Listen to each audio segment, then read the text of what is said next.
It began with blood and disbelief. In 1943, American bomber crews were being torn apart over Europe. Missions over Germany were practically suicide. Gunfire shredded aluminum skins, engines burst into flames, and the men inside had almost no chance if shrapnel found them. Every time a B-17 returned to base, the crew staggered out covered in oil, blood, and the debris of near death. Survival wasn't just about courage anymore, it was math. The odds were brutal. And that's when one man, a surgeon, decided to break the rules entirely. His name was Dr. Newton C. McGill, an Army flight surgeon stationed in England. Officially, his job was to patch men up and send them back out. Unofficially, he was watching a slaughter he could no longer tolerate. Every day he saw the same patterns. A few jagged fragments of steel or flak would tear through a bomber's thin fuselage and slice through the torso of whoever was unlucky enough to be sitting nearby. The rest of the crew might make it home. That one man never did. McGill realized something the high command hadn't. These men weren't dying because of bad tactics or fear. They were dying because the human body had no armor. The Air Force had already dismissed the idea of body armor as impractical, too heavy, too restrictive, too expensive. Their logic was simple. If you weighed down a crewman, he couldn't move fast enough in combat. If you slowed the plane by even a few pounds, you risked fuel loss or a delayed climb rate. They'd rather accept casualties than performance loss. McGill didn't accept that at all. He saw an engineering problem hiding inside a moral failure. So he started experimenting, quietly, without permission, without funding, without even telling his superior officers. In a small tent behind the medical ward, McGill began piecing together what he called a steel vest. He salvaged material from downed aircraft, thin sheets of manganese steel used for engine cowlings, and shaped them to fit over a man's chest and abdomen. He lined the inside with layers of nylon and felt scavenged from parachute rigs. It wasn't comfortable, it wasn't pretty, but it could stop fragments traveling at hundreds of miles per hour. He tested it first on sandbags, then on sides of beef, firing German 7.92mm rounds into them from a captured MG-42. The results stunned him. The bullets dented but didn't penetrate. The flesh beneath was bruised, not torn apart. Word spread among the men quietly. The surgeon making illegal armor. They laughed at first, then begged him for one. McGill started producing them after hours, one at a time, using makeshift tools and help from any mechanic he could bribe with cigarettes or coffee. The official channels ignored him until a general's son got hit by shrapnel and lived because he happened to be wearing McGill's vest. Suddenly, the man everyone called the Mad Doctor became the most talked-about officer in England. The irony? His vest was technically forbidden. The Air Force Quartermaster Corps hadn't approved its design, so every crewman wearing one was violating uniform regulations. The brass hated that. But the soldiers didn't care. When you were flying over Bremen or Schweinfurt, you wore whatever kept you alive. Crews began trading favors and supplies just to get one of McGill's prototypes. Some even smuggled them aboard, hiding them under flight suits so inspectors wouldn't confiscate them. McGill's design philosophy was brutally simple. He didn't try to make the vest invincible, just survivable. He focused on the torso because he'd studied hundreds of post-mission reports and found that 70% of fatal wounds came from flak fragments hitting vital organs. The arms and legs could be patched, the chest could not. By protecting the lungs, heart, and abdomen, he turned mortal wounds into recoverable ones. He didn't save perfectionists, he saved real men with real odds. But there was still the problem of data. Command wanted proof, not stories. So McGill began documenting everything. who wore his vests, what injuries they sustained, who lived and who didn't. Within 2 months, his records showed a staggering difference. Crews wearing the vest were surviving at nearly twice the rate of those without it. Suddenly, the conversation changed from "this violates procedure" to "why isn't everyone wearing this?" That shift didn't come easily. A procurement officer from the Pentagon visited McGill's base to investigate. He expected to find chaos. What he found instead was discipline. The surgeon had turned a backroom experiment into a system. Blueprints, impact data, even independent witness statements from engineers and gunners. McGill didn't plead for approval. He simply handed over his evidence and said, "You can confiscate them if you want, but the men will die without them." The report that followed changed everything. It recommended mass production of what they now called the flak vest, a direct descendant of McGill's original steel prototype. But it took months before the official versions were ready, and during that time, McGill kept making his own by hand.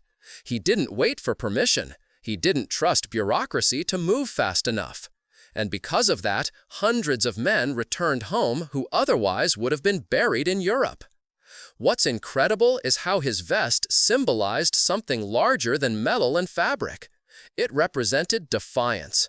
It showed that one man, armed only with knowledge and conviction, could outthink an entire system designed to say no. McGill wasn't just a surgeon. He was a rebel in a white coat, using science to fight indifference. There's one story from that period that captures his impact perfectly. A B-24 bomber returned to base riddled with holes, engines nearly torn apart. Inside, one of the waist gunners was lying on the floor, conscious but badly shaken. Shrapnel had ripped through the fuselage and hit him square in the chest. The crew expected to find a body. Instead, they found him breathing. The steel vest had taken the hit. It was warped, hot to the touch, but intact. McGill examined it himself, running his fingers over the dent where the fragment had stopped. He didn't say anything. He just nodded, handed the man a cigarette, and told him to keep the vest. It had already earned its place. Over time, the military quietly adopted his design. Official versions replaced steel with lighter aluminum and nylon composites, refined for mobility. But McGill's prototype remained legendary among bomber crews. They called it the surgeon's skin. And while his name never became famous like the generals or the pilots, the legacy of his defiance lived on every time a flak shell exploded and a man walked away instead of being carried off. The moral of his story isn't just about invention. It's about disobedience in service of life. It's about refusing to let procedure kill people when common sense could save them. McGill didn't wait for authorization because he understood something few others did, that sometimes, to protect others, you have to break the very rules designed to keep you safe. His vest didn't win the war, but it saved thousands who fought it, and that, in the end, might be the quietest, most extraordinary victory of all. But McGill's story didn't stop there. It only got more complicated. Because as his vest started spreading from base to base, he found himself caught in the crossfire between two worlds, the men whose lives he was saving and the officers whose authority he was threatening.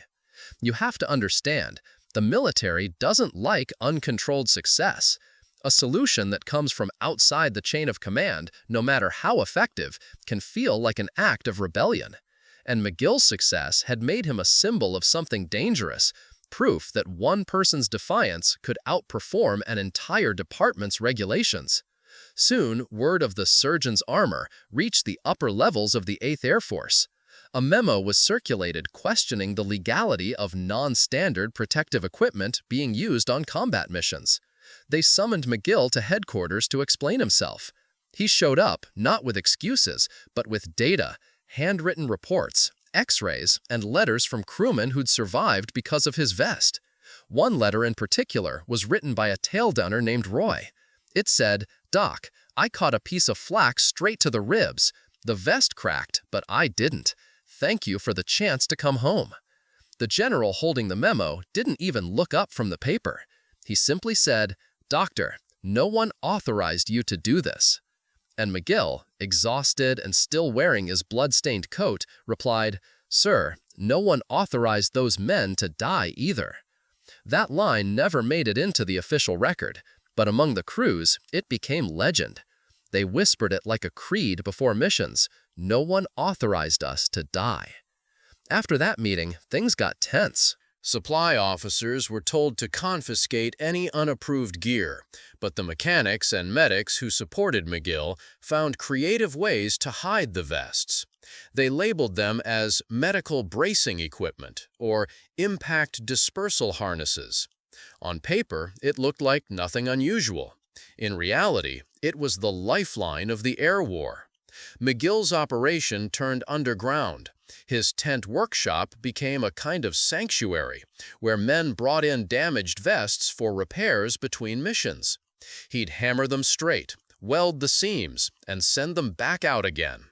He wasn't building armor anymore. He was building faith. One of the few journalists embedded with the bomb groups heard rumors of a doctor running a black market armor line. She tracked him down, expecting to expose another scandal of wasted resources. Instead, she found a man running on no sleep, covered in soot and grease, performing surgery in the morning and metallurgy at night. She watched him hold a steel plate up to the light, tapping the edge with a stethoscope like he could hear the strength inside it. Her report never ran, censored like most inconvenient truths, but she kept a diary that survived. In it, she wrote, "He doesn't look like a hero. He looks like someone too tired to stop caring." By late 1944, the casualty rate among bomber crews began to drop, and while better tactics and escort fighters played their part, inside the bases, everyone knew the real reason. McGill's vests had gone from whispered secret to open standard. Crews began customizing them, adding patches, lucky charms, even names of loved ones. Each vest became a small rebellion sewn in steel, a reminder that safety didn't come from orders, but from those willing to act before permission arrived. Then came the bureaucratic blow. McGill received a formal reprimand. It accused him of unauthorized use of government materials and violation of chain-of-command procedure. It was a polite way of saying, "You embarrassed us." He was given a choice: cease his project immediately or face a court-martial. For a moment, it looked like that would be the end of the story. But something unexpected happened. Dozens of airmen, including decorated officers, signed a petition defending him. They called it Operation Backbone. Their message was blunt. Without McGill's vests, there would be no crews left to fly your missions. The document made its way up the chain until it reached General Spaatz himself, commander of the U.S. Strategic Air Forces in Europe. Spaatz quietly ordered the reprimand to be withdrawn. That moment, though largely unreported, was historic. It was one of the rare times the system admitted it had been wrong to punish initiative. From that point onward, the Air Force authorized research into flak protection as an official program. McGill's unauthorized idea became the seed of an entire division of military medical engineering. They called it Personnel Armor Development, and its first official product was the M1 flak vest, a direct descendant of McGill's handmade original. What's fascinating is that McGill never patented his design, never asked for a dime. In fact, when he was offered a commendation later that year, he refused it.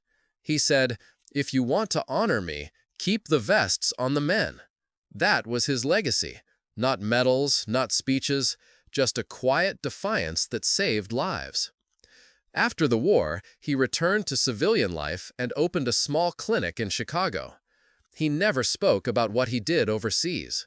Most of his records disappeared into military archives, buried under layers of bureaucracy.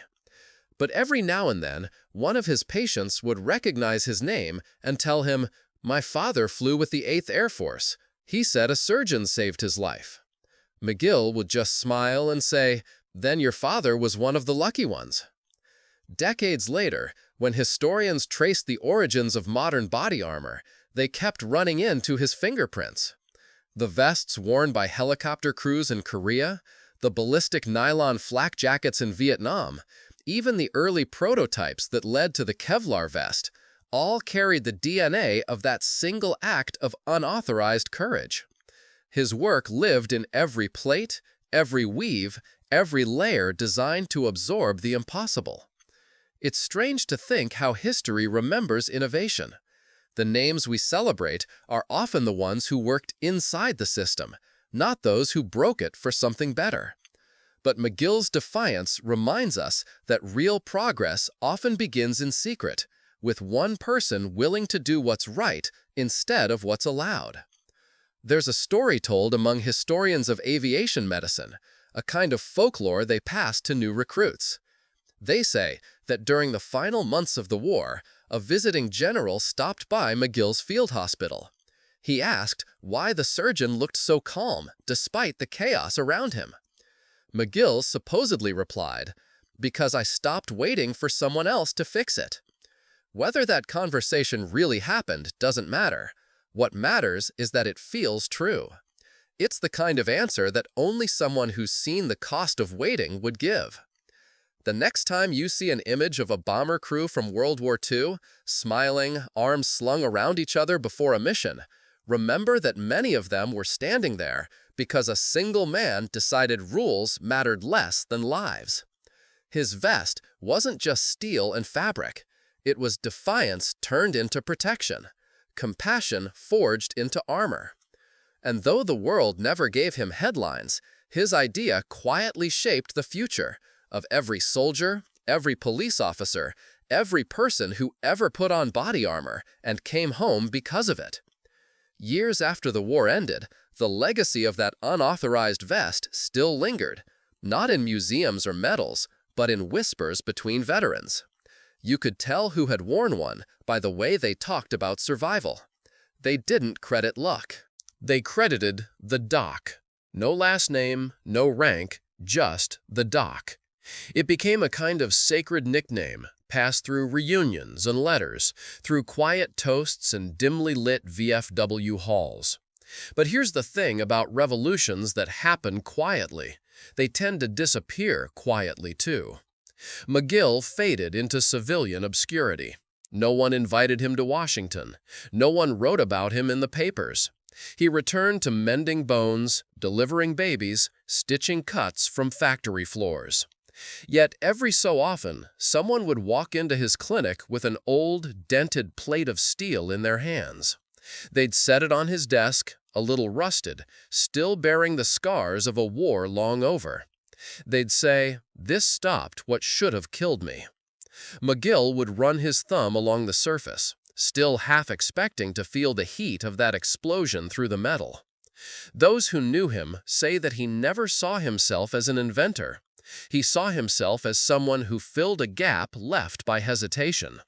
He believed hesitation was humanity's deadliest habit. "When you see suffering," he once told a nurse, "your duty isn't to debate permission, it's to stop the bleeding." That mindset would later echo far beyond the battlefield. By the 1950s, the U.S. military began investing seriously in personal armor. But the mindset had shifted. Protection wasn't considered cowardice anymore. It was professionalism. The Korean War tested newer vests made of nylon, lighter but less durable than McGill's steel. And though the results were mixed, the philosophy remained. It was better to bruise than to bleed. That moral recalibration, the belief that saving a soldier was just as noble as killing an enemy, can be traced directly back to McGill's rebellion. He had forced an institution built on hierarchy to adopt humanity as a policy. Meanwhile, in the scientific world, others picked up where he left off. Engineers began studying composite materials, fibers that could stop bullets while bending instead of breaking. Each advancement came with its own origin story. But all of them, in some way, led back to that unrecorded tent in England where a tired surgeon refused to obey silence. It's poetic, in a way, the world's most enduring armor, born not in a lab, but in defiance. One retired engineer from DuPont later said something fascinating during an interview about the creation of Kevlar. She said, "We all thought we were designing something new. But when I read about McGill's vest years later, I realized we were just continuing someone's unfinished argument with mortality." That idea, an argument with mortality, perfectly describes McGill's work. He couldn't accept that death was inevitable just because someone in an office said so. He argued with it, one plate at a time. Decades rolled by. The Cold War came and went. The flak vest evolved into the ballistic vest into body armor. And yet, if you strip away the layers of fabric and composite and look at the core principle, it's still McGill's. Human life deserves protection even when it's inconvenient to design it. The philosophy outlived the man. He died in 1961, quietly, without fanfare. His obituary was a few lines long, tucked away in the back pages of a Chicago paper. It mentioned his service in the Army Air Forces, but said nothing about the vest. It didn't need to. By then, his influence had already rippled outward in ways few would ever trace. But among veterans, his name surfaced again after the Vietnam War, when a small group of pilots raised funds to build a memorial plaque. It was placed not in a museum, but on an airfield in England, near the site of his old medical tent. The inscription was simple: "To the man who gave us a fighting chance." If you stand there today, the wind sweeping across the old runway, it's hard not to imagine the ghosts of those bombers overhead. You can almost hear the roar of engines, the metallic rattle of flak, and somewhere below it all, the clatter of tools in a surgeon's hands as he hammers another piece of salvaged steel into shape. It's not a glamorous image, it's a desperate one. But desperation is where the best kinds of courage are born. And there's a lesson buried in that story, one that goes beyond war. It's about how institutions, by their very nature, move slower than compassion. They protect their image first and people second. That's why it takes someone like McGill, a single, restless mind unwilling to wait, to remind the system what it's supposed to serve. His story also reveals something uncomfortable about progress. Most of it isn't designed, it's disobeyed into existence. Every major leap forward begins with someone saying, "I don't care if I'm allowed." Whether it's armor in a war, medicine in a crisis, or ideas in a repressive system, it always takes one person stepping out of line to protect those who can't. McGill stepped out of line so others wouldn't fall out of the sky. Even now, decades later, when soldiers fasten their vests or police officers gear up before a shift, they're wearing the shadow of his defiance. They may not know his name, but they're wrapped in the consequences of his courage. Every rivet, every stitch, every impact absorbed instead of inflicted carries a whisper of that surgeon who refused to let permission dictate mercy. And maybe that's the real meaning of his story, not that he made something new, but that he made something inevitable. Because once you've proven that an act of rebellion can save a life, there's no going back. The world has to catch up to your conscience. So when we talk about the heroes of that era, the pilots, the engineers, the strategists, we should remember the man who stood behind them, scalpel in one hand, welding torch in the other, building armor out of empathy. He didn't change the war. He changed what kind of men came home from it. And sometimes that's the great